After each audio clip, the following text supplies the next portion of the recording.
there's a lot to start with, right? Not the least of which is the fact that something like this could happen and be so effective. The backstory having to do with this magician is it's entirely a different line, but AI is really a threat heading into 2024. Yeah, as soon as I read this story, I said, why not? Why not a magician created this for New Hampshire?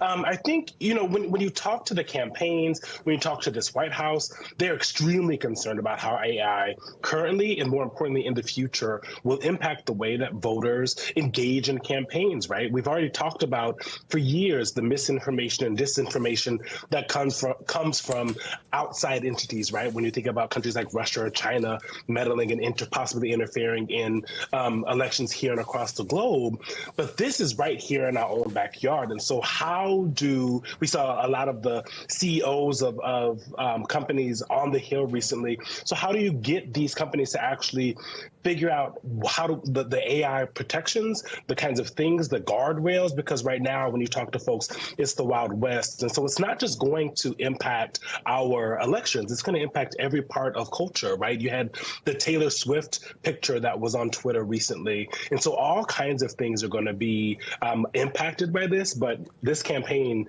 is this is not the last time we're going to see this in this campaign. No, Eugene, you're exactly right. And your newsroom, like all of our newsrooms right now, has to be on special watch. I'm not volunteering this information. This is already happening in real ways, that there's some AI that shows one of the candidates, Donald Trump or Joe Biden, perhaps, as if they are saying something with their face there on camera, their lips moving, and it's not actually them saying any such thing. It has real ramifications. I think a lot of people have to keep an eye on. Fred, I want to ask you about what's next for us. The Michigan primary, it's next Tuesday, right after the South Carolina voters have their say this weekend. Give us the lay of the land for Republicans and Democrats. In a lot of ways, this really is the sort of first test of Joe Biden's support among the large Muslim and Arab community in Michigan, and all against the backdrop of the war between Israel and Hamas right now. Well, particularly in southeast Michigan, Dearborn is a large population of Palestinian folks. It's always been there. You got my former colleague Tlaib, and that's her descent as well. She, of course, now has called for voting for Democrats to vote non-committal. So don't vote for Biden, vote for non-committed. And Andy Levin, former congressman, related obviously to Carl Levin and Sandy Levin, former colleagues, he's suggesting the same thing. He's joined with Tlaib. Their object, and they're using a lot of calls. The previous report, campaigns are run by robocalls and calls to get voters out there. They've been calling thousands of folks to say vote uncommitted. Don't necessarily vote for Biden. We want to send a message as it relates to trying to get a ceasefire. But the other factor that is in play is, like we saw in South Carolina for the Democrats 2 weeks ago, yes, Biden got 96% of the vote, but the turnout was under 5%. And so I expect in Michigan we're going to have a very low turnout. And in fact, that non-committal vote, if they get their forces there, they're working the campuses, that type of thing, it could be a pretty big embarrassment to Joe Biden, similar to the none of the above in Nevada for Trump, for Nikki Haley a couple weeks ago. And of course, here we're talking about a primary. Then the issue comes for the general election this fall. And the question you want to ask a lot of those members of the Arab American community in states like your own Michigan is, Donald Trump's position on this. Is it better to allow, in their view, Donald Trump back into the Oval Office, or would you prefer Joe Biden be there, someone you think you can try to convince to do something different going forward? Brendan? And the uncertainty, too, with the UAW, particularly with the EVs and the UAW workers fearing that that's going to take away jobs.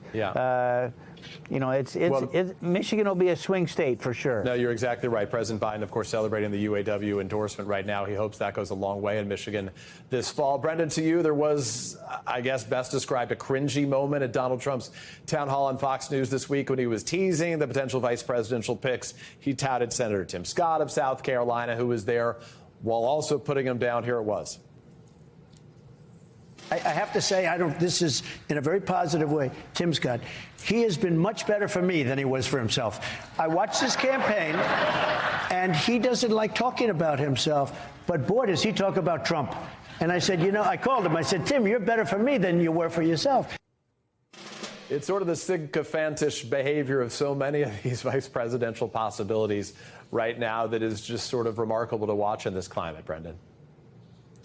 Yeah, and that's the ultimate thing that Donald Trump is obviously looking for, right, in a VP potential nominee. Obviously, first and foremost, he wants somebody who's going to be obedient, and that's what we saw with Mike Pence for 4 years until the very end.